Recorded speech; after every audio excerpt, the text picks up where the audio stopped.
right, everybody. I think in the interest of time, we're going to go ahead and hit the green light with our inaugural first generation panel and discussion.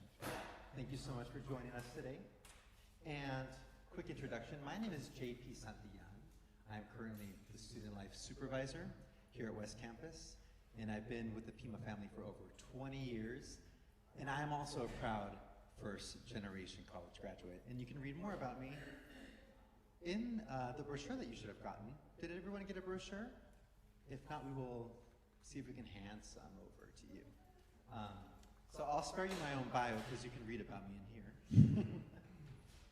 And I will be emceeing today's event. So we hope that you enjoyed your lunch from Olive Garden today. It was delicious, yes, and there's plenty of leftovers, just to let you know. So make your way over there if you want some more. And before we get started, I just want to give some quick shout outs for everyone that was involved to put on this event. So that would include people from the Office of Financial Aid and Scholarships, from TRIO, from Facilities, from IT, from PCC TV, from the Luis Carlos Bernal Gallery, from the Recital Hall, where you got your lunch. Our folks from Student Affairs, including our student peer mentors. And if I missed any other department, I apologize in advance.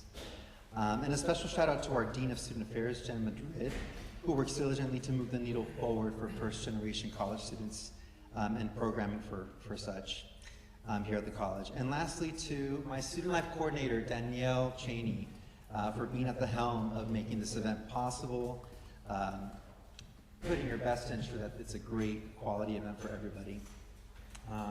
So if you helped out with this event, please stand up or raise your hand, and let's give these folks a big round of applause.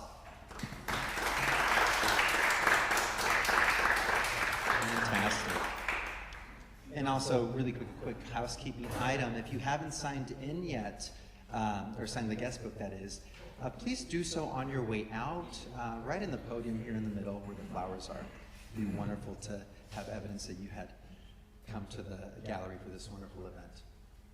All right, so as advertised, today we hope that you'll be inspired by our panelists' stories of resilience, their take on the importance of community, and how they managed to be successful as first-generation college graduates. But before I get on to introducing our panelists, a few things first. First of all, a definition of what first generation is. So the term first-generation college student means A, an individual both of whose parents did not complete a baccalaureate degree, or B, in the case of any individual who regularly resided with and received support from only one parent, an individual whose only such parent did not complete a baccalaureate degree. So as per this definition, a show of hands with anybody who can identify with any of these definitions as first gen. Okay. I would say that's about half of this room right now with my wonderful math brain. And a few other stats. I'd like to point out that 1 in 3 undergraduate students, nearly 5 million students in the US, identify as first generation college students. And also, in regards to PCC, our data demonstrates that we're above the national average when it comes to first generation students signing up at our institutions. So we are at the helm of doing wonderful programming and increasing access and opportunities for our first generation college students. Well, without further ado, the time has come to introduce our panelists. And if you have not yet, it's right here. I will go ahead and read the quick bio to all of our panelists. So starting here to our left, we have Carlos Gonzalez. Pronouns are he, him, and his. And Carlos is our project director for TRIO Support Services. Carlos is a Pima Community College alumni. He proudly earned both his associate degree in liberal arts and associate's degree for transfer at Pima. While working for Pima Community College TRIO Upward program, he went on to study at the U of A, majoring in philosophy and minoring in psychology. While attending U of A, he became a TRIO student support services student, thus successfully becoming the first in his family to complete his bachelor's degree. In December of last year, Carlos graduated from NAU with a Master in Educational Leadership. All right, Carlos! Yay! And as a former low-income first-generation student, Carlos has since gone on continuously advocating the TRIO programs at PCC. I'm going to go by here. We're going to move this around a little bit. We're going to go with Yolanda over here. So Yolanda, pronouns she, her, ella, is our DEI, Diversity, Equity, and Inclusion Program Manager, and leads the IRSRC, which is the Immigrant and Refugee Student Resource Center here at the college. Yolanda Gonzalez is a proud daughter of Mexican immigrants from Nogales, Sonora, Mexico, who resettled in Barrio Viejo, one of the oldest barrios in the heart of downtown Tucson. She is a first-generation college graduate with a passion for social justice and promoting inclusive environments. She has 3 decades of experience in higher education and currently serves as a program manager for DEI and the IRSRC, as previously mentioned. Yolanda holds a Bachelor of Science in Management and is completing her Master of Science in Management and Leadership. All right, Yolanda. Love this. Next up is Miss Erica Martin, pronouns she, her, and hers. And Erica is an academic success counselor. Erica works providing personal and academic counseling to students. Erica has a lengthy history of work in higher ed within student affairs and instruction. Erica currently supports STEM and PIMA online students through successful completion of academic goals. Erica is an adjunct faculty member in behavioral science and currently pursuing a PhD in a field of psychology. All right, PhD currently. Fantastic. Next up, Dr. Michael Parker, pronouns he, him, and himself.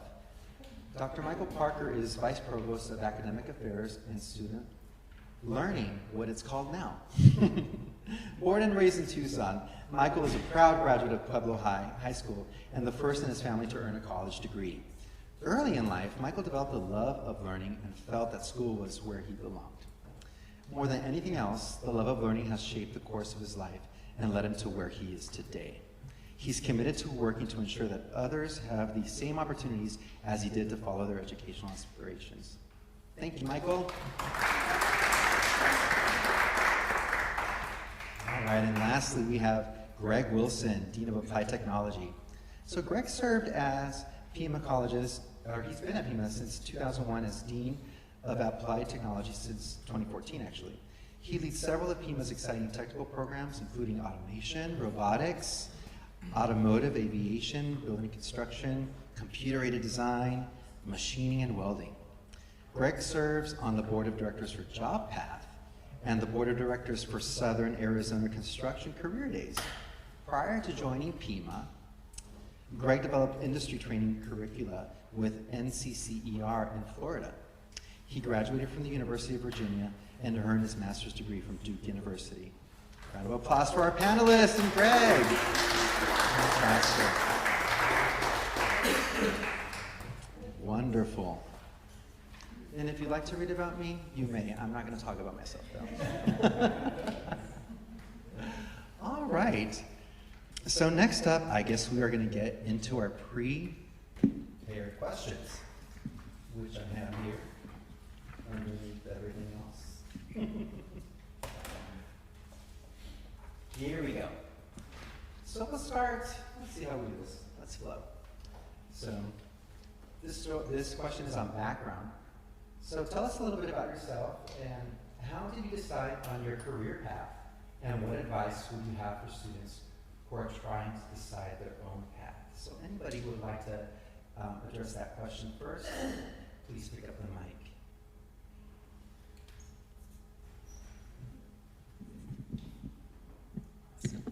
Hi, everyone. It's so nice to be here and welcome.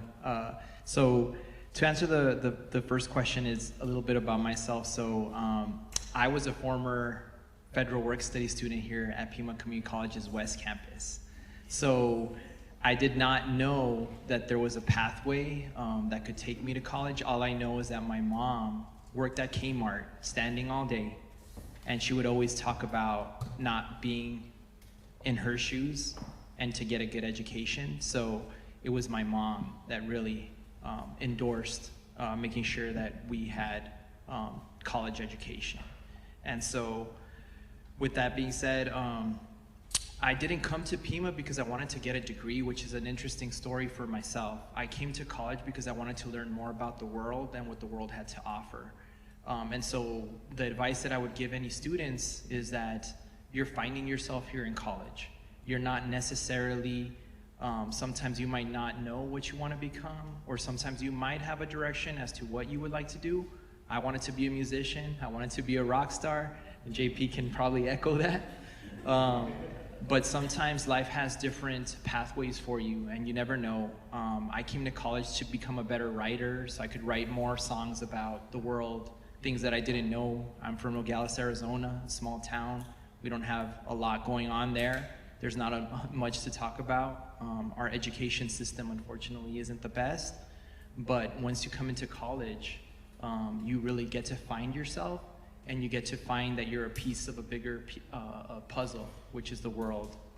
So that's the reason that I came to college, and I was fortunate enough to get my associate's degree from Pima and continue my studies at the U of A. So that's just a little bit about myself.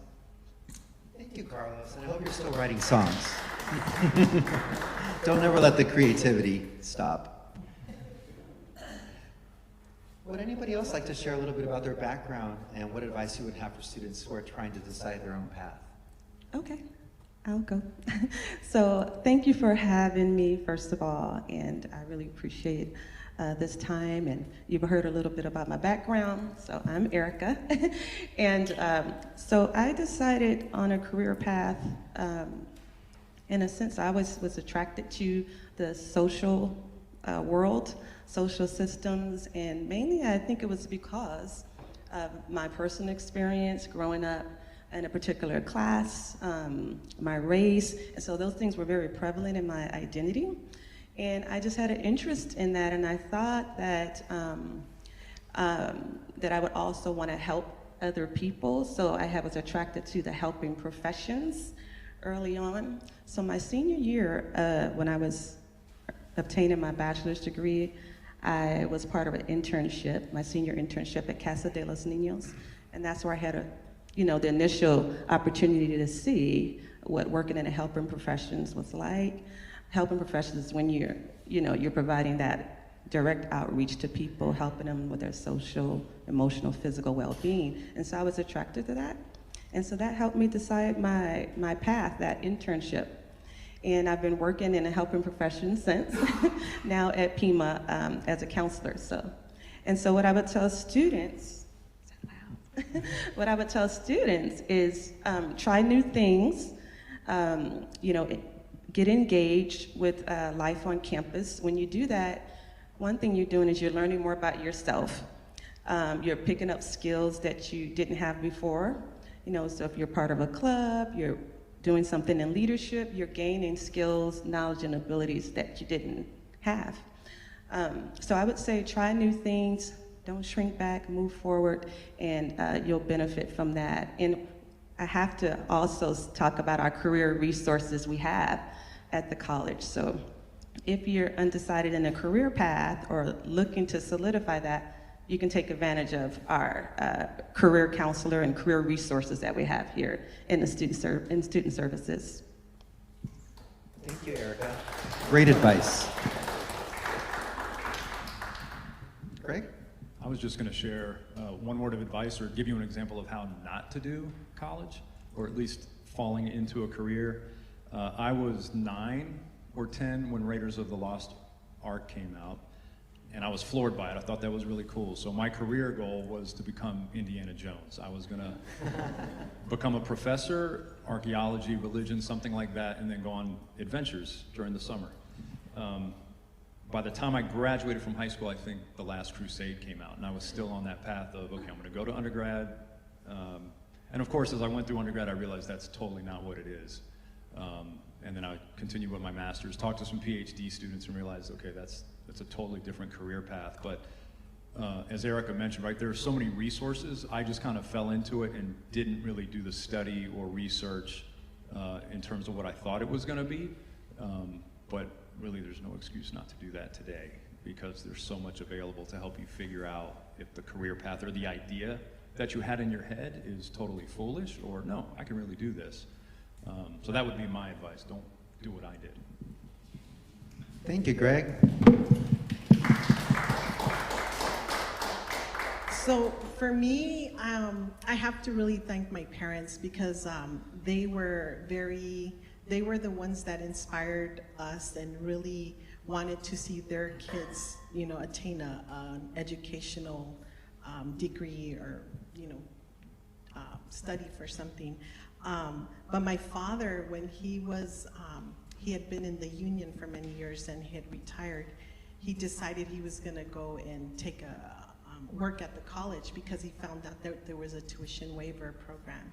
So he was determined, and so was my mother. She talks about a time where she actually called the HR woman, her name was Virginia at the time, and talked to her and begged her to give my father a job at the college because she wanted us to benefit from the fee waiver.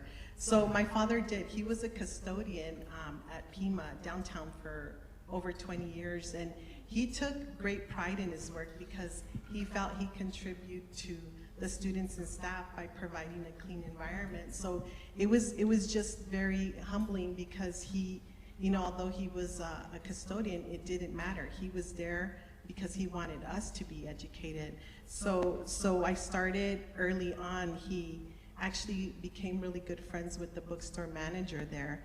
And my high school, my senior year, he actually had us go and apply to work at the bookstore. So that's when I started my career at Pima. Then I graduated and started full-time, taking full-time courses, and then life happened. I became a young mom. I had my son at an early age, 19 years old. So, my priorities had to shift a little bit. But I was determined, and it took me a long time to finish my degree. So my advice to you all is, to you students out there, is that timing is very important, and you really need to consider that and be okay with it, because when you have other priorities in your life that need your full attention, you need to focus on that, and not have regrets. I don't regret being a young mom. I was a young mom and did what I needed to do, and then it was time for me. Once my kids grew up, I have 2 boys. They grew up. I was able to come back to school. So I started as a traditional student, but then quickly became a non-traditional student. And what my advice to you is that it's important to identify your strengths and your passions, because if you have passion in the work that you do, you're gonna love being there. You're gonna do your very best, and that's what motivates you, and that's what makes you go a step further. That's what gives you the strength. So make sure you have corazón, make sure you have heart, make sure that you love what you're doing, because if you have all of that, you're gonna thrive in the career that you choose. Thank you, Yolanda. And a great reminder, like the sacrifices that our parents go through as well. And also, retention is everybody's job, the custodian. Absolutely. Michael? Well, I'll give you my story since it resembles Greg's. Instead of an archaeologist, I wanted to be a paleontologist. I was smitten with dinosaurs when I was a very young man. So I read every dinosaur book, and that persisted with me throughout my entire time in elementary school and high school and all that, up through enrolling at Northern Arizona University as a geology major. And I got almost all the way through the program. There were 2 classes left that I had to take, an advanced field methods course and a summer field methods course where you camped out on the Colorado Plateau for several weeks at a time, which all sounded great to me. That was what appealed to me about that sort of work. But I found myself in that advanced field methods class watching my colleagues sort of filling out this map, a complex geological mapping or whatever, and I had a few scribbles here and there, and I was daydreaming the entire time. So about that time, I took a general education course in Chaucer and just was totally jazzed by that. I thought, I love to read. I love thinking about people and the sort of activity and work that you do in literary analysis where you're looking at these representations of people. So that's kind of how I ended up where I was. You know, when I was in geology, I had mentors, and they said, oh, well, really, you know, there's not much room for paleontologists anymore. They'll hire somebody in environmental geology. You know, everybody wants to study dinosaurs that ends up here.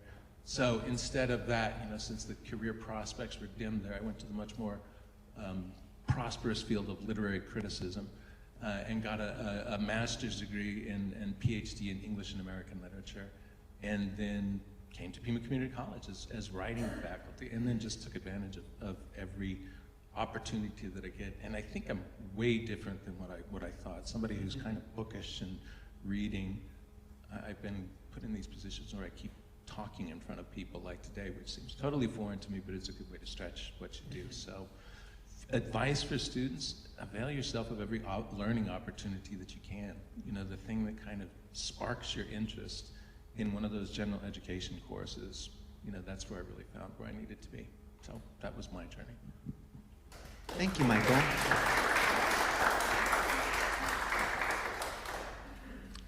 All right, now let's talk about academic life. So, our panelists, what are some of the changes you noticed between your freshman and sophomore years? Did you know what you wanted to study or focus on academically? What were your favorite classes and why? Again, any brave soul may start. The biggest difference between my freshman and sophomore year is I ceased to be a student. You know, another thing about my upbringing, my parents kept me on a very short leash. So whenever, as a freshman, I went up to Flagstaff and I was completely on my own, I went wild. And I started out with scholarships, both a scholarship that was grade-based, that was contingent upon my getting a particular grade point average, and an honors college scholarship. I didn't retain those. So since I received no support from my parents, they were sort of nominally supportive of my going to college, but in terms of, you know, they had other priorities besides that. And they made too much money for me to do Pell. I had to take on 2 jobs. So from 8 to 5, I worked at Walmart. And then from 5:30 to about 12:30, I worked at Little Caesars because I lost my scholarships and I needed to somehow get back. I knew I'd made a big mistake in losing control of myself. And that was it. That was the thing that guided me, is working that. Again, there was a Walmart store in Flagstaff that was remodeled. I got hired for that remodel crew, worked there, then closed the store at Little Caesars just so that I could save up. And that was when minimum wage, I think, was $3.35, and tuition was about $1,000. It took everything that I had to save that money back so I could get back to where I needed to be. So that was the biggest thing. And it's kind of, yeah, you're going to have a twisted, circuitous path, but do whatever you can to keep where you're going. So that was the biggest difference. I no longer was a student, but I had my eye on getting back in there and was able to re-register for classes the following spring. I had to spend that, you know, a good portion of my time just getting back on my feet. But that was the biggest difference. Thank you, Michael. Sure, Erica? Absolutely. Okay. All right, so the biggest difference between freshman and sophomore year, I would say that it was, well, freshman year, I was just figuring out what's going on. I really didn't understand college life. I didn't know much about college life. I was on this big campus, University of Arizona, and I spent that first year just trying to, just going to school but not really knowing the purpose and the reason I was there. You know, having fun, enjoying the freedom, as Michael was mentioning with the freedom piece. And so that was a distraction for me. Second year, I figured out, I think I'm supposed to be doing something different. So that was that was the second year, but I would say I really didn't quite figure out how to navigate college really until my junior year at the University of Arizona. And I would look at a friend, I was like, okay, they're actually in there studying alone. Maybe I should try that. Or, you know, or you visited who and they helped you? Okay, maybe I should try that. So I really had those first 2 years trying to navigate college because I really didn't know as a first generation college student how to navigate those first couple of years. So that was the big difference. As far as academics, I started with a major in management information systems. I think it's under business, and I think I picked it because it sounded lucrative. And this sounds like it's important, but I realized my first semester that this was not going to happen. And I didn't really have a strong interest or really kind of an understanding of the field in this class with 500 students talking about management information systems, and it just didn't connect for me. And then that's when I discovered sociology, and it was just something that I was drawn to, again, because of my experience. And I was like, we're actually studying, this is actually scholarly research on everything I've been experiencing or hearing my parents talk about or my grandparents. So that was intriguing to me. My favorite classes were those junior and senior classes because I was engaged at that point. And those were the classes that were, your main subject courses in sociology. And I remember taking a juvenile delinquency class, and I was like, wow, studying criminal justice, seeing that, hey, there's a disproportionate number of people of color incarcerated, and this is going on, but it doesn't match the population, or, the normal population. And so those things really intrigued me, so I was excited to learn about just how social systems work, social institutions, race, class, and gender threats. So that was all of interest to me. And so that was kind of, yeah. I also like communication classes. Public speaking, I really love that course. So, Thank you so much, Erica. You're welcome.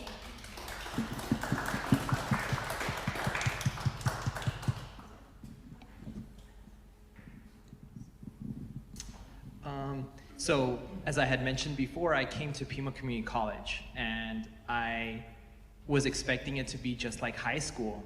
I was expecting the courses to be the same English courses, the same math courses, but I was so amazed to find out during my freshman year that college, those courses are so insightful and so beneficial in so many different ways.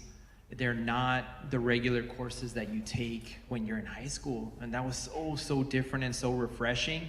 So by the time I became a sophomore, I was even more excited to be in college. And again, like I had stated before, I was in college because I wanted to learn more about the world, similarly to how you were in sociology and you figured out like, oh my God, there's all these injustices that are happening. There are all these things that are happening in the world that I hadn't realized because I was in a little bubble in Nogales. And we all kind of are in our little bubble sometimes. And college kind of awakens like, oh my God, this other stuff is going on. And just by knowing what's going on, I can help somehow. So that was the huge difference between freshman and sophomore year for me. And like I continue, like I love Pima so much because this is where I kind of like was, oh my God, there's so much more. There's so much out there in the world that I don't know of.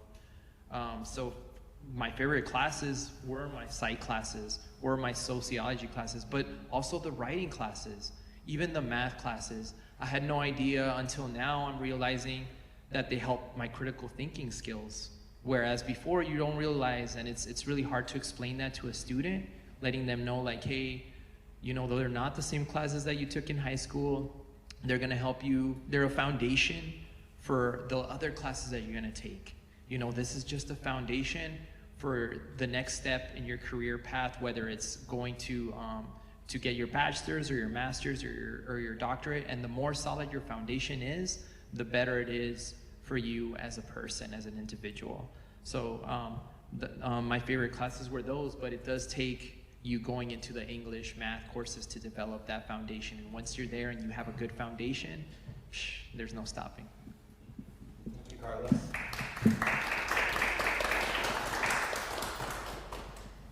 I was just going to continue that whole line of what not to do.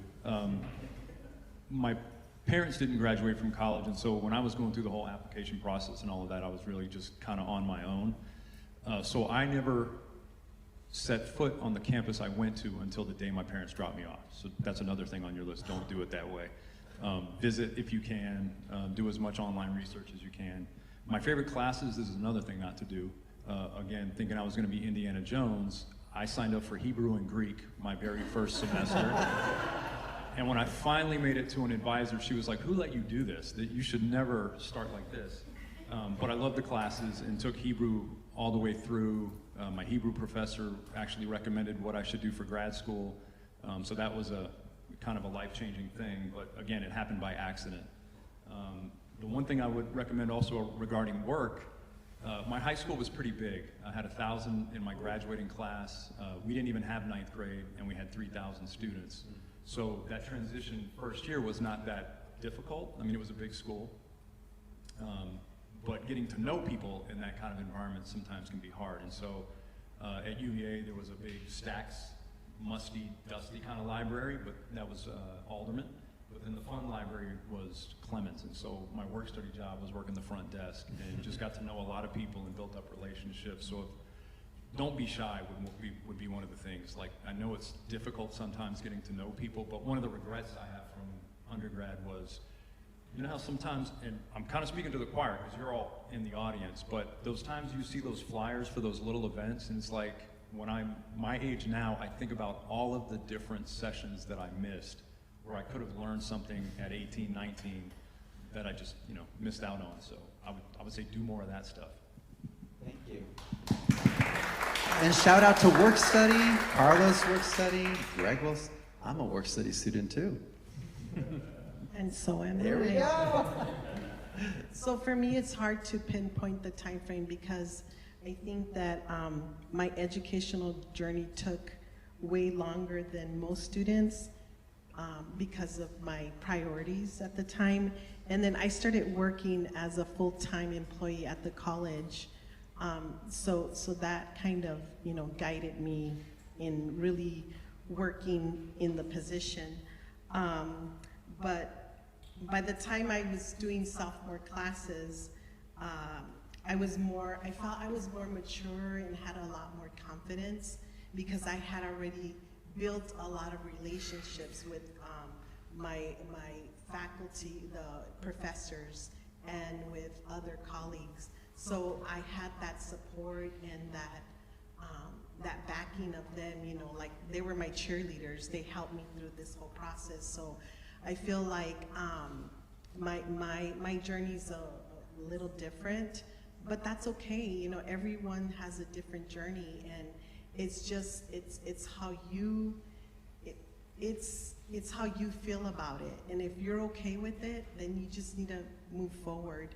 And one of the when we're talking about, you had asked the question of the academics.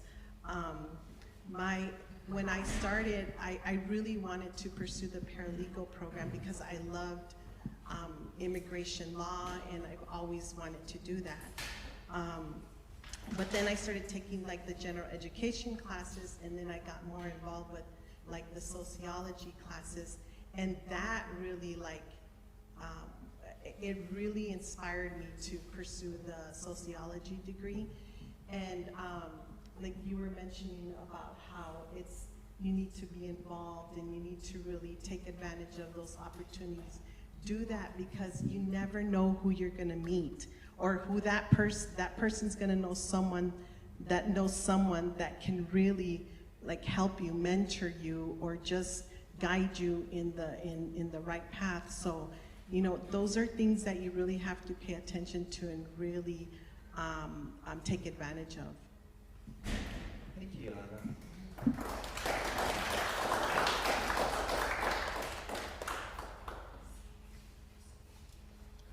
Alrighty, so Michael, if you'd like to add on, or we can also move on to the next questions as we have many.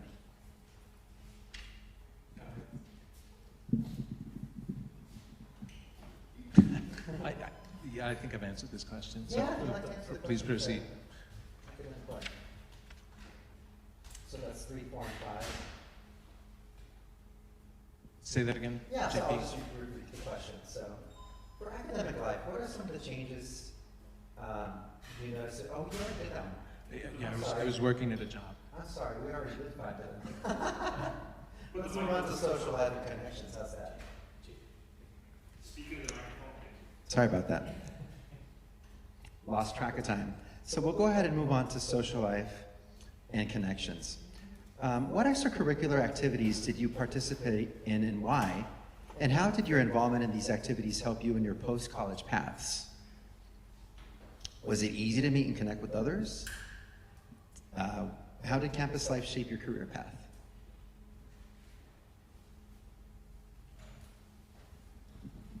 Well, most of my extracurricular activities focused on hanging out with my friends. I didn't really have any organized activities that I participated on campus. And I think I'm in Greg's position where I feel like, you know, I really could have done much better with that. But, I mean, that was my extracurricular activity. The entire time I was an undergraduate, I had to work to support myself. I never qualified for financial aid. I never received any support from my parents. So that was a major part of what I just had to do. If I was going to go to college, I was going to be the one who was footing the bill completely on my own. So it gave me that, I don't know, I think that if you look at that as an extracurricular activity, it made me realize what I wanted to do. And it wasn't working at a Walmart or these things. I recognized that I belonged somewhere else. So that was sort of whenever I first said that in response to the earlier question, my second year I wasn't there and I was on the outside looking in and I had to work to get back into it. So that was my extracurricular activity, was working to make sure that I was able to realize that dream. And on the one hand, in the advice that my dad gave me when I was a kid, he didn't finish high school. He was an auto mechanic and didn't have much in the way of advice to offer, but he said, don't be a grease monkey, Michael. And me and of my best friend in high school, both of our fathers worked in that kind of thing, and his dad had what they called bursitis, you know, all of these sort of problems with joints and all that. So I think that's what it did, and this is, for me, it's inspirational.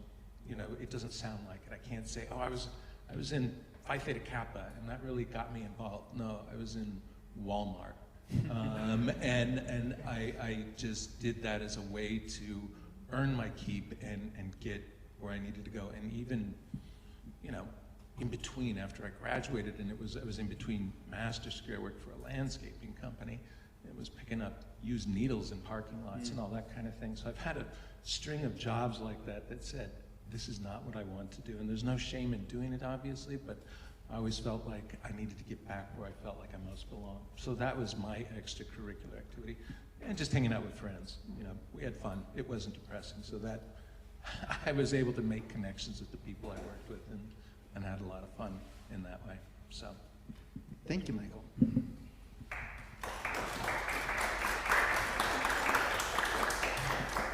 Sorry, I'm eager to answer this question because back on the topic of being a federal work-study student, working on campus is the highest thing that I could tell you as being a PIMA student here.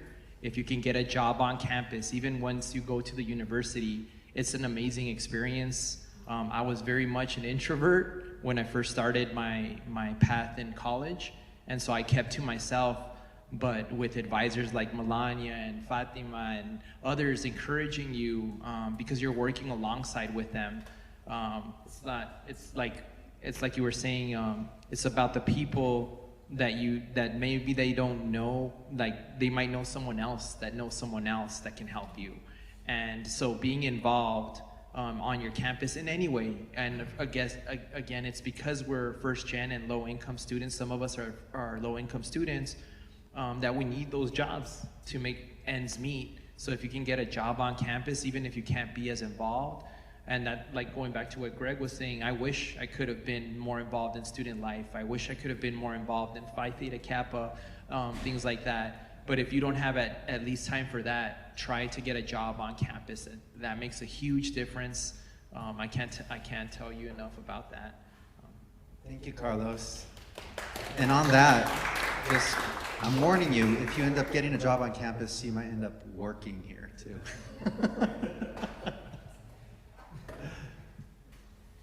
I can echo that. I didn't say it initially, but I was also a federal work studies student. I was a dishwasher, a bagel maker, and I ended up working in the library. in my junior year in the photocopy center. And it is a good way to actually meet other people who aren't students, who might be staff, who kind of take you under their wing a little bit. So I do remember a few people who were supportive in that sense. And other social connections for me, I wasn't really into clubs, didn't know much about that either. But I did visit the African American Culture Center quite a bit on campus because it was this big university. When I was in class, I didn't see many people that looked like me, so I would spend a lot of time there. And they would have different events, there was a choir, and so that was kind of like my sense of community, if you will. I was also part of a Christian club, so I saw myself really developing more, there's that isolation versus intimacy stage where we're looking for relationships, right? So you develop relationships in college, and so that was one way that I was able to do that, meet people in the African American Culture Center, and as part of federal work study, right? And also, what was the other thing? I think I said, yeah, church, like church community. So yeah, I just wanted to add that federal work study piece was vital. Thank you, Erica. And I think you also mentioned, and all of you have, like, how do you fill your tank as well? And it seems like you find the extracurricular, you find connecting with other people, you found the choir. Wonderful.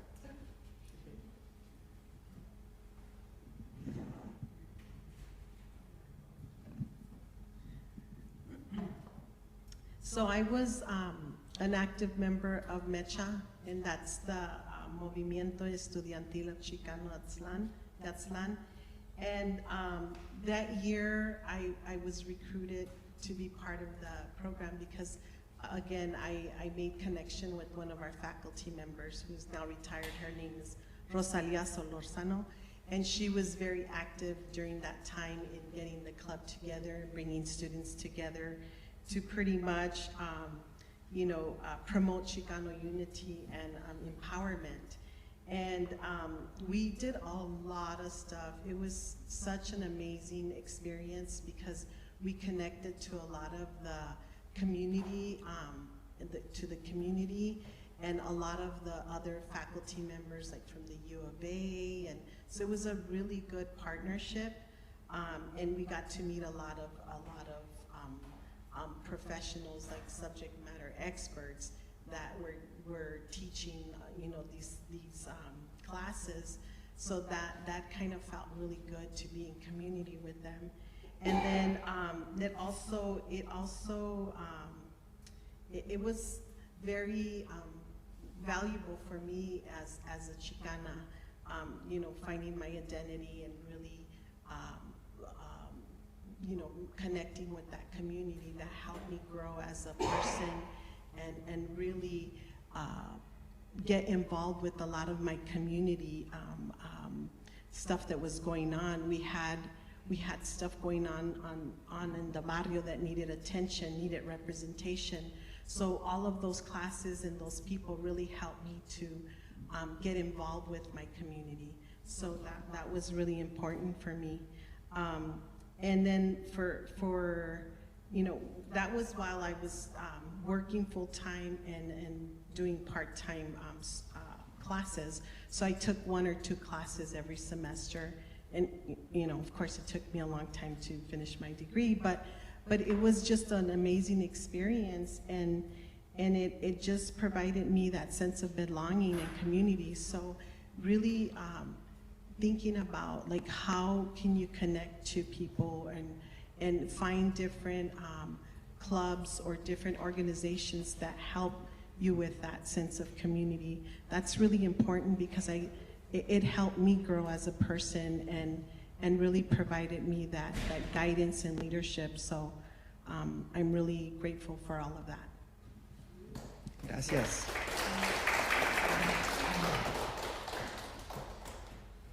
Fantastic.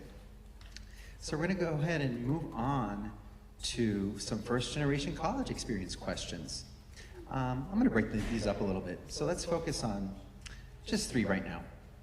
So our panelists, what memories do you have of being a first-generation college student? What challenged you and what surprised you? Did you have any fears or concerns about college before you started? If so, please describe them. And what and or who helped you most in your first year of college? What about the following years? I want to take that question. I'm so eager because I'm a TRIO student. I don't know if any of you guys know what TRIO is, but TRIO is awesome. And unfortunately, back when I was at Pima, there were no TRIO programs here at Pima. Now there's 3 TRIO SSS programs here at Pima. So being involved as a TRIO student at the University of Arizona really helped me find myself. And I had no idea what the definition of first generation student was until I joined TRIO. Like, I had no idea that I was gonna be the first one in my family to graduate with their bachelor's. I had no idea at all what that definition. So that definition was very foreign to me until I became a TRIO student. And that's where I started to become a little bit more involved. And the challenges that I experienced that I wanna share with the students is that that's where there was a mentor that we were assigned with TRIO. And I didn't talk to my teachers. I felt that I could handle everything on my own. But transitioning from Pima to the U of A is very, very different. It's like a whole foreign kind of thing. And so I never used to talk to my professors here at Pima, and I wouldn't talk to my professors at the U of A either. But my mentor from TRIO told me, hey, you need to go talk to your professors, because I had gotten a D in a class, and I had never gotten a D ever in a college class. So I went to my professors. Well, at first I told my mentor, I don't do that. And he's like, well, you gotta start doing that. Like, you need to start talking to your professors. You need to start talking to them and letting them know like where you're at. So I did go to my professor. She was very, you hear these stories about at the university that's 300 students per class and that the instructors don't hear you, but it's not true. If you go to their office hours and you make that connection and you sit down with them and you go through it, that teacher gave me an opportunity to redo my final, and I ended up getting a C in the class. And after that, I made sure that I would go talk to my professors whenever I had something going on in class. And I wish I would have known that when I was here at Pima, and I wish I would have taken advantage of a TRIO program if there would have been one that existed while I was at Pima, but I definitely took advantage when I was at the U of A. So I highly recommend that if you can be in a TRIO program, please make sure you do join. Thank you, Carlos.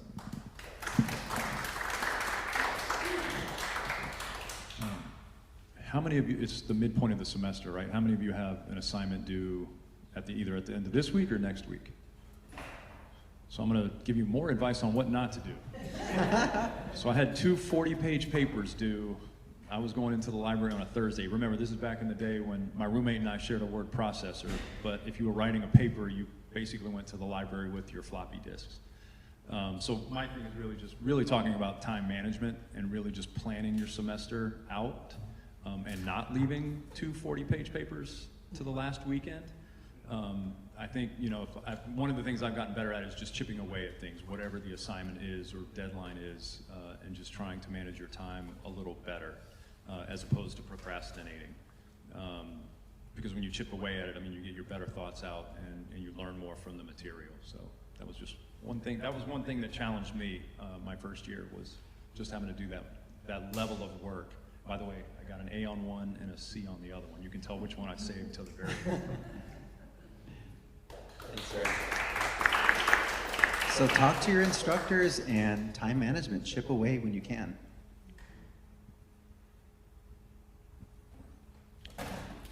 Alrighty. So would anybody else like to address some of those questions? If not, we can easily move towards the next ones within the first generation college experience cluster. So for example, what is a common struggle you notice among first-year students, particularly for first-generation students?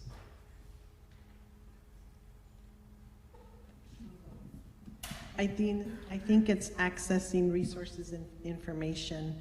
Right now, the position I'm in, I see that a lot. A lot of our students are sometimes they come in just lost because they don't know how to access the information, or the information is hidden, or it's just, it's overwhelming sometimes. Sometimes there's too much information, so it becomes overwhelming for students, but also like taking advantage of the tutoring services and other opportunities that are available at the college that help students be more engaged. I think that sometimes is a barrier. And for the students that I serve right now, immigrants and refugees, it's a huge barrier. A lot of times it's the language. Mm-hmm. So those are some of the things I see right now in my position, but that also happened to me while I was, pursuing my degree. Thanks, Yolanda.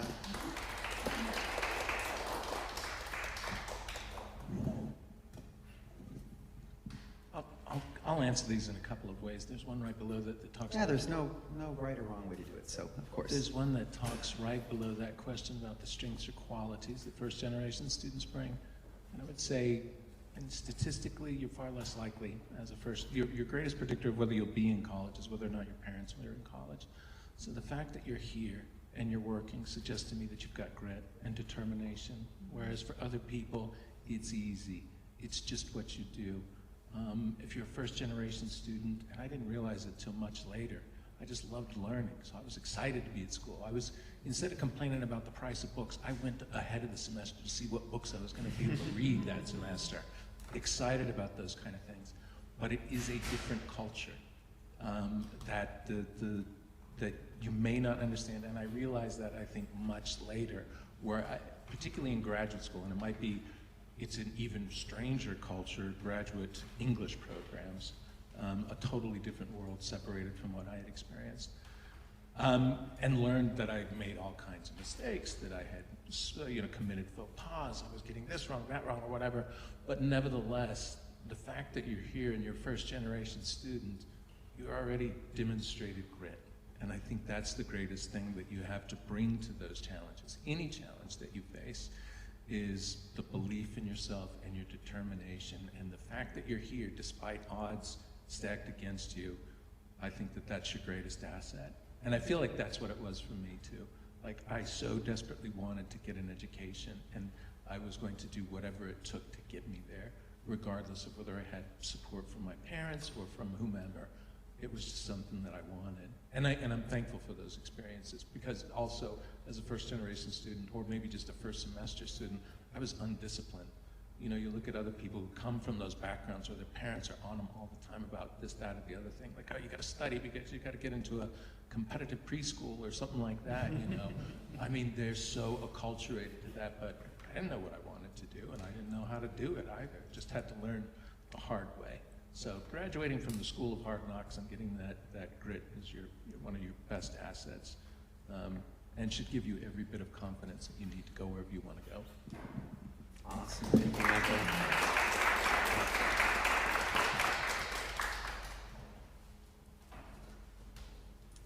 What advice would you give first generation or first year students as they look for future careers or future programs to apply to?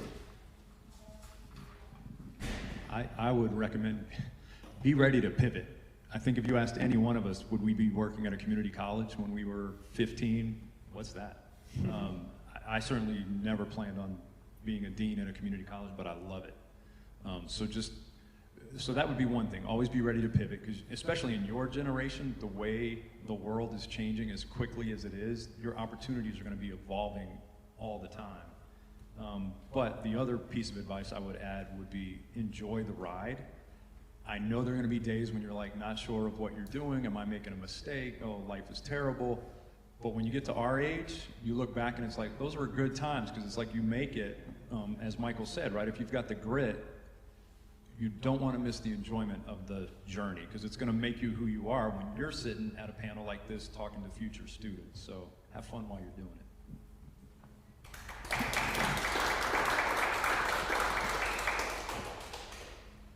So that's very true.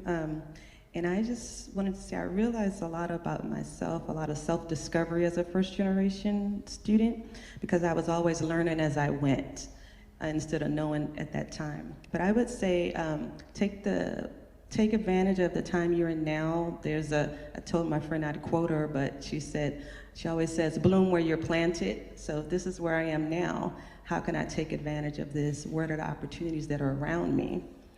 How could I make the most of it? It may not be where I want to be at this point, but how could I make the best of it at this time? And I would also say, don't be afraid to make hard decisions. So you have to decide, am I gonna hang out with friends? Am I gonna study?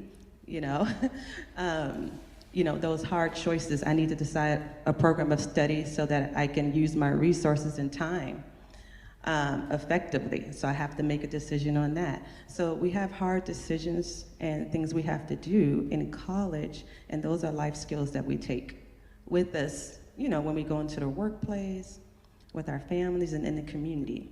So I would say that as well.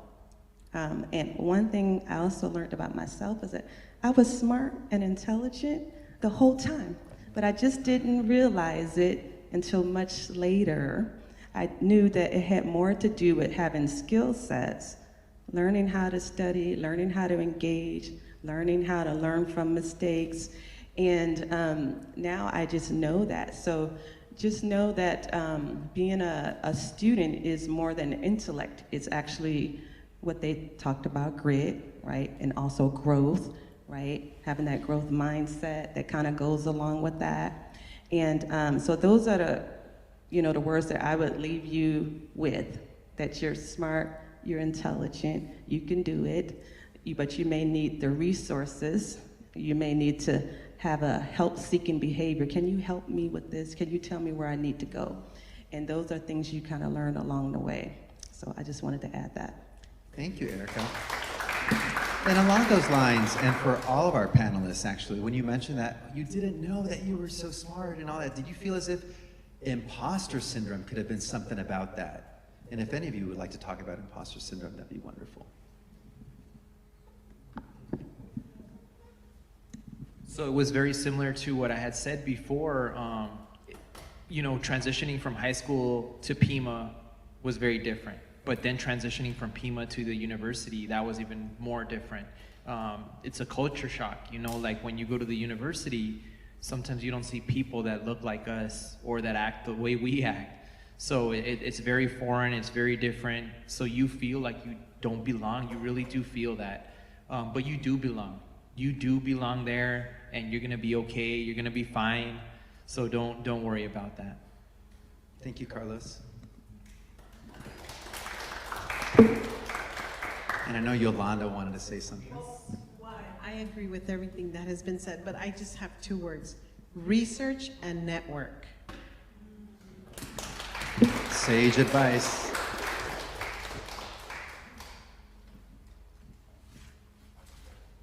Alrighty. So before we move on to questions from our audience, do any of our panelists have any additional words of wisdom that they'd like to say, or something that they'd like to elaborate upon a little bit more from the aforementioned questions?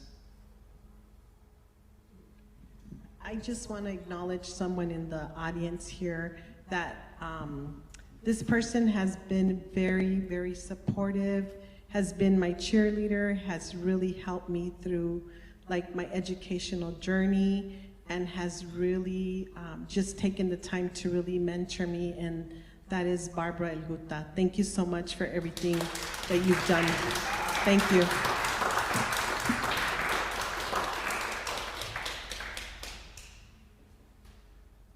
Thank you. And I just have to say, Yolanda, I remember when I met you a few decades ago. Some of you already, a few decades. Like I said, once you start working at Pima, you may not go away.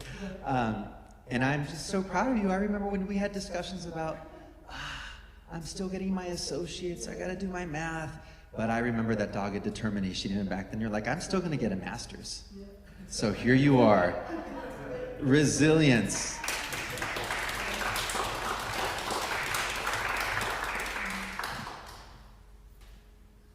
Alrighty.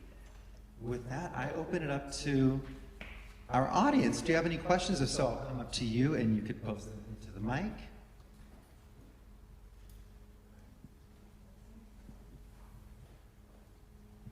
I just want to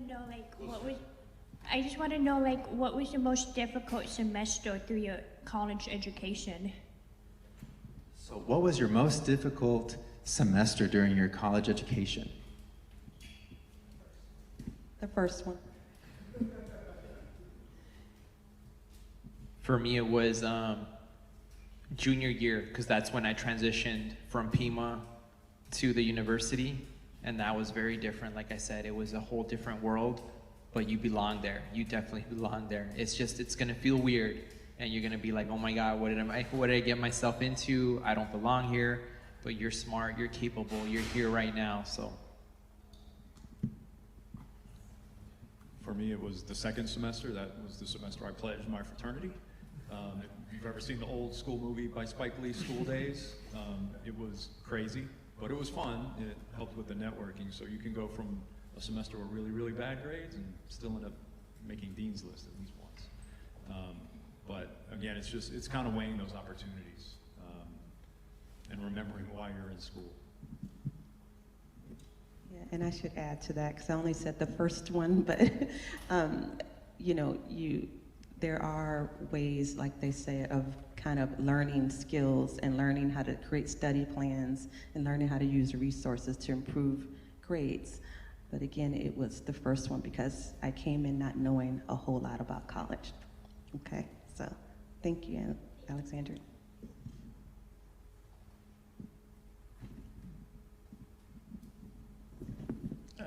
For me, it was the time I wasn't in college, you know, having to get back in there. But I look back on that now, that was a good experience. If you can do, you know, the things that you don't know that you can do, even though it was the toughest part, that I could work 20 hours a day to get what I wanted, sort of said, if I can do this, I can do anything. So it was hard being on the outside looking in, but then getting that confidence, just sort of setting my eyes on a goal and saying, I'm gonna get this no matter what. That ended up being, it was difficult at the time, often one of those things where you look back on it and you're struggling it and you hate it at the time, but you're thankful that you went through it. You make sense of it over time and in the course of your life and the significance of what it means for you. For me, it was the first year because I was trying to balance being a young mom and trying to continue being a full-time student. But once I found my sense of belonging and community, I think it was a lot easier. Awesome, thank you. And I'll say one thing, I keep talking about the time I got out of college because I had no self-control my first year. I am not recommending that course of action for any of you. Focus your efforts on getting it right the first time and learn from me. Now maybe a better example, but at that point in my life would have been, don't do what that guy's doing.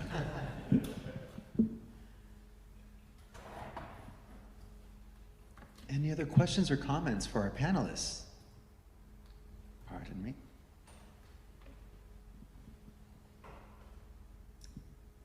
I know we touched on mentorship.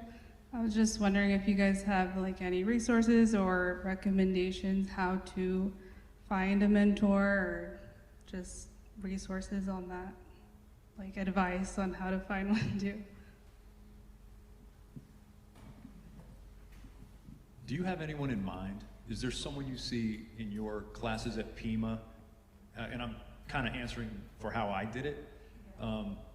There was this guy at UVA that was just really cool, right? You'd be on the bus going to class, and this guy, everyone was just loaded down with heavy backpacks, and this guy was always walking to class with one single notebook. And I just thought he looked cool because he stood out across everybody.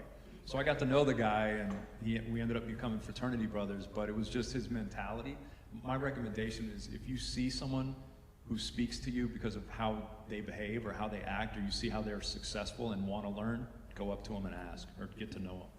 Great advice, Greg. Thank you.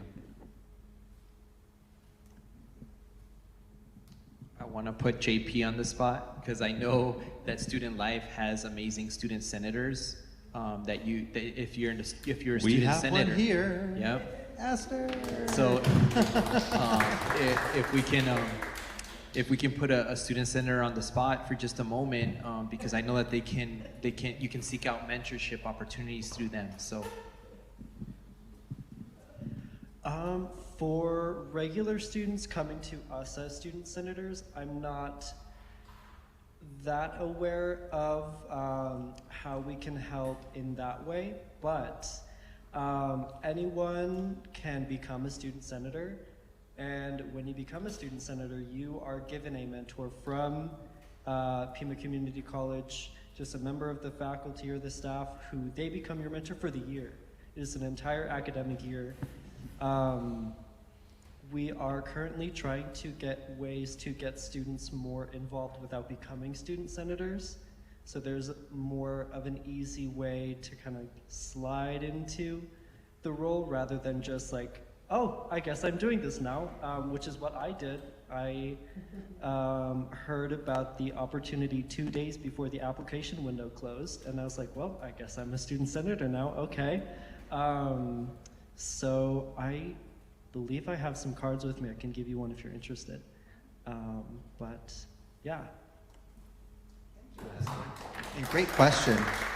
And just to piggyback on that, Danielle and the rest of the student life team, we work very diligently to match the student senator with the peer mentor based on what your own goals are too, and also personality, fit and all that kind of stuff. Great question. Another question?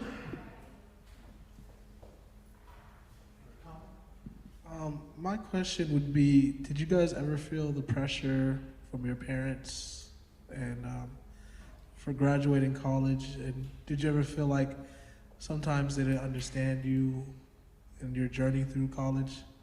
Because I feel like for me, sometimes that's happened a lot. Like, they just want me to get a degree so bad, and it's like, they don't, I feel like sometimes they don't understand how hard it is,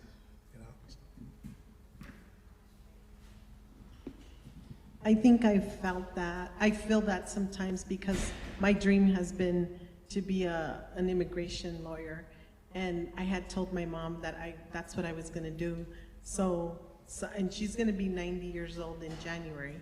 So sometimes when we're talking, she's like, so when are you going to be a lawyer? When are you going to finish your... And I'm like, Ma, I tell her, ya estoy muy vieja. I'm too old already. I can't, I'm not going to be able to do it. She's like, you can do it. You need to do it. You said you would do it. So she keeps reminding me. So I don't know, but yes, I do feel the pressure, and sometimes it just like hurts because she's reminding me, but we'll see.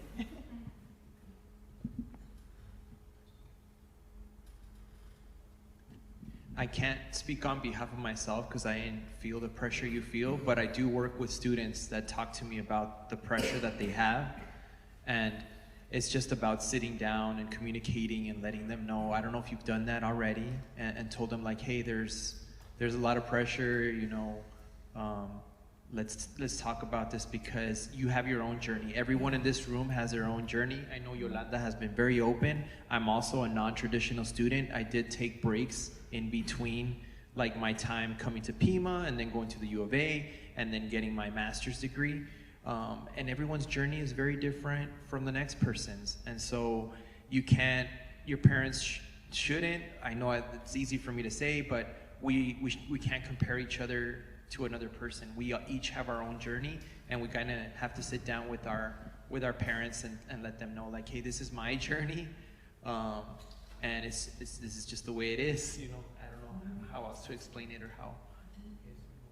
I think you did a good job explaining that, because I can't really say I experienced that. My parents were they were like, go to college, but there was nothing else because they weren't college educated. So there was no pressure, even in high school. Like, did you study? What kind of grades you get? There was none of that. It was just like I was kind of on my own. But I do hear what you're saying, and a lot of times when we have that second generation, like my kids are second generation college graduates, and I did ask and inquire what they were doing, what's going on, did you go to class, when are you finishing? So there is some of that, especially for us who, our parents who have degrees, we want that for our children. And so we might put a little pressure on them because we know that a college education is a good thing to have, right? But I agree with Carlos and really having a conversation. with your parents. You also have some, I'm sure, some resources here at the college, like a counselor like myself, or in your pathway. Aren't you computer, or you haven't decided? Film studies. Which one? Film, okay. So Melania was just in here.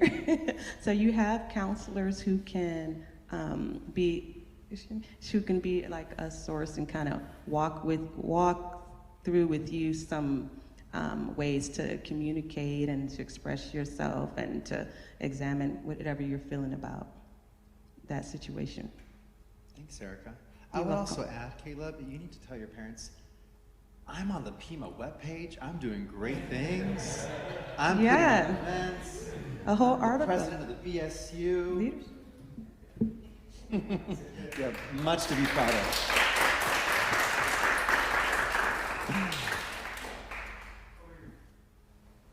Over here. So a lot of people that go to community college, myself included, immediately I thought I wanted to rush everything so I can immediately go to University of Arizona and join my friends over there.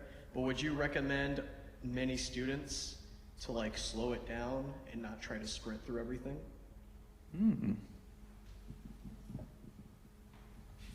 So being first gen is really, really hard. And it's a hard question to answer amongst my peers and my colleagues, because what they recommend for us to tell students is to try to take 15 units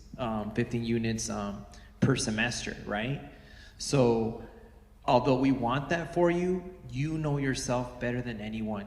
And if you know that you can't take that and that's too much, you need to, it's like your own journey. It's your own path. And whenever you get there, you're gonna get there. So there's no, like, you continue on with what you feel comfortable. You do challenge yourself whenever you can, and we'll be right there with you. All of us here, we're right there with you. But this is not a race.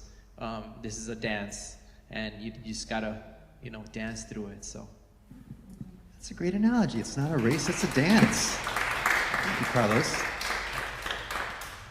Say get your degree, so that you can move on to something else, but make good use of your time here.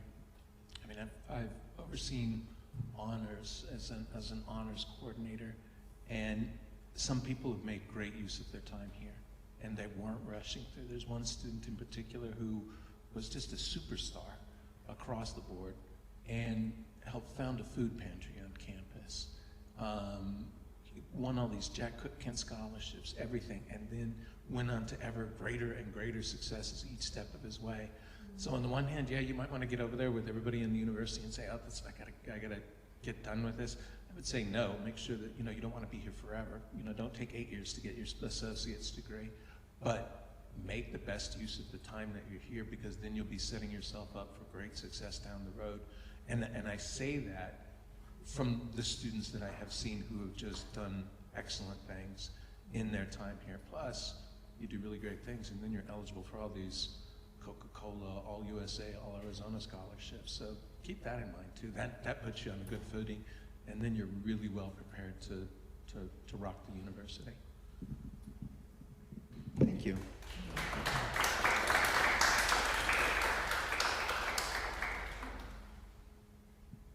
All right, any other questions or comments for our panelists?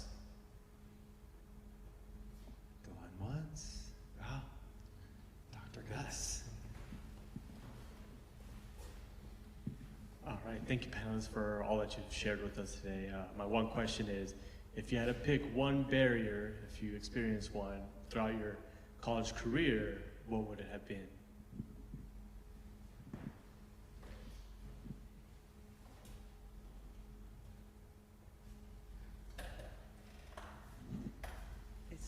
It's difficult to pick one. But so I think when we talk about first generation, sometimes paired with that is, for me, was poverty. I was going to an institution, but I actually came from a family where we would have bouts of poverty, to where students would say, I'm gonna go home to my house over break, stay in my room, grow up. I mean, not grow up, but stay in my room where I grew up in, and I'll be back. And I was thinking, where am I gonna be during break? It's because we had that was a lot of instability.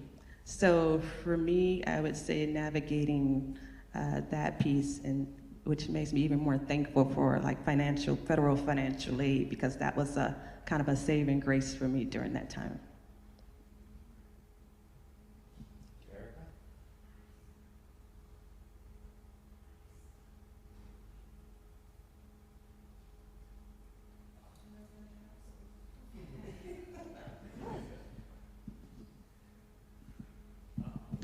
I guess one of the biggest obstacles is not knowing, because we don't know, because our parents haven't, they can't tell us what to do because they haven't done it before. So we're like the first ones.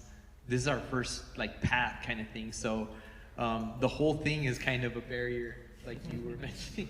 Like it's just so many, but you have to kind of pull through that big one, which is being here right now. You guys being here. It shows grit, it shows determination that you're here right now and listening to us and the advice that we're giving, because the biggest barrier is being the first.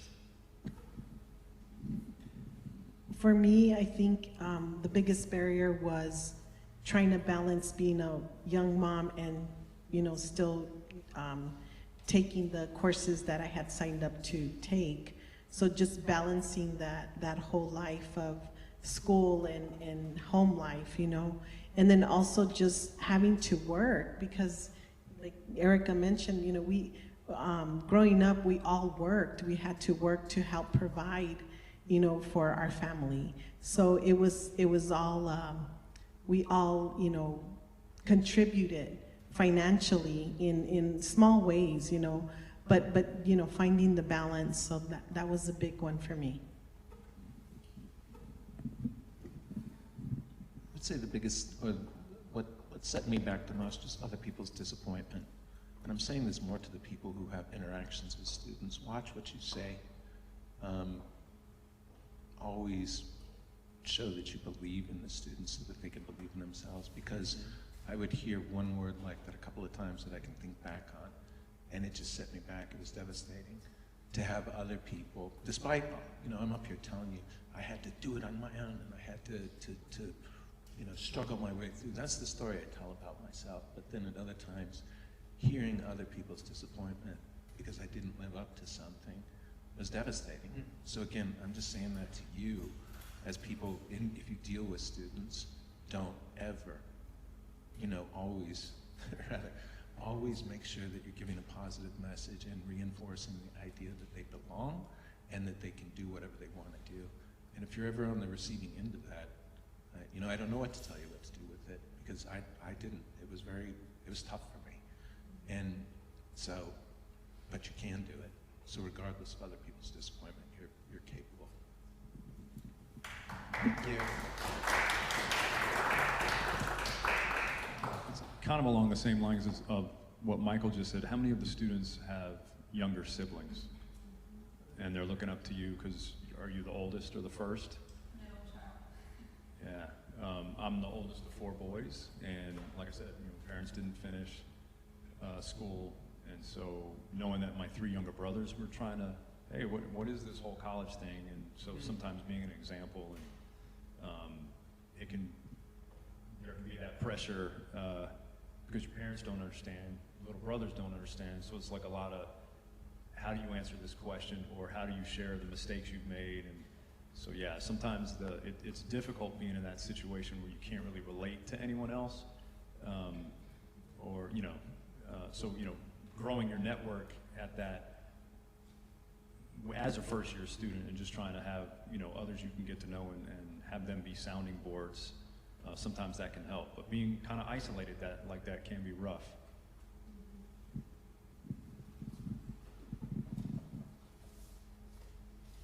Okay.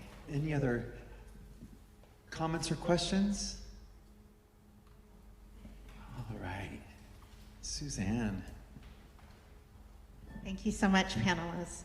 What would be your nugget of advice, your final words, your final parting thoughts for our students as we close the session out?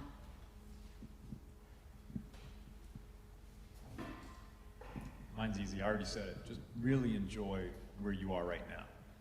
Because when you get to be older, you'll look back on these times as your learning experiences, and it helped you become the person you're going to be.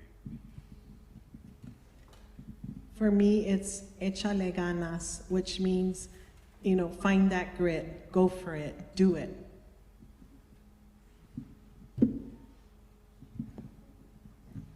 I would say again, bloom where you're planted. Don't be afraid to ask for help. That's our new t-shirt slogan. Yeah, live right now.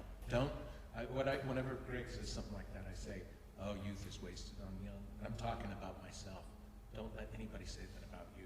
You're young, you have excellent opportunities that you may not have later on in life. Don't be too quick to get someplace. Live right now and take advantage of what's in front of you. One thing that I did forget to mention to students is make friends here, because they're going to be your lifelong friends. Like, I can't believe it, like looking back, the friends that I made here at Pima Community College are my best friends. They're my brothers. I don't have any brothers, I have 2 sisters, but the friends that I made here are lifelong. Awesome. I'd like to add one nugget of wisdom. It's okay to fail. It's okay if you didn't get it right. You learn from that. Once I heard FAIL stands for first attempt in learning. So remember that. If something doesn't go the way you wanted, you didn't get the grade, it's just another opportunity to redirect. And every day you wake up with a new opportunity to redirect. And also enjoy your time. Make sure that you find ways to fill your tank while you're working really hard. So those are my nuggets.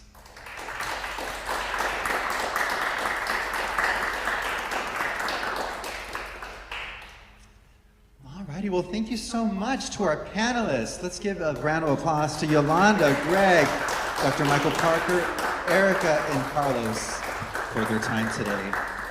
And also for everyone to help put on this event. Thank you so much. And we hope to see you for more events. As I said, this was our inaugural First Generation panelist discussion and lunch. And we're hoping that we can only grow our First Generation programming across the district.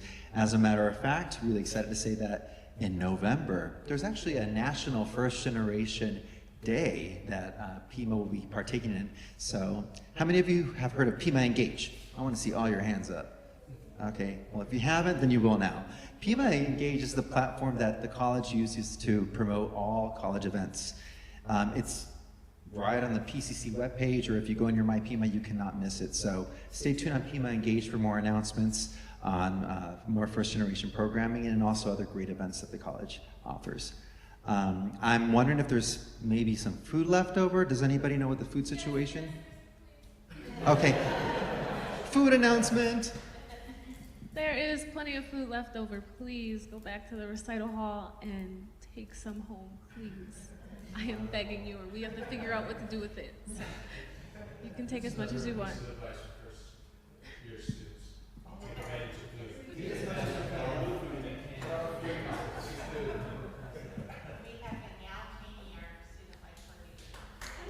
Thank you so much to Danielle for being at the helm of putting this wonderful event together.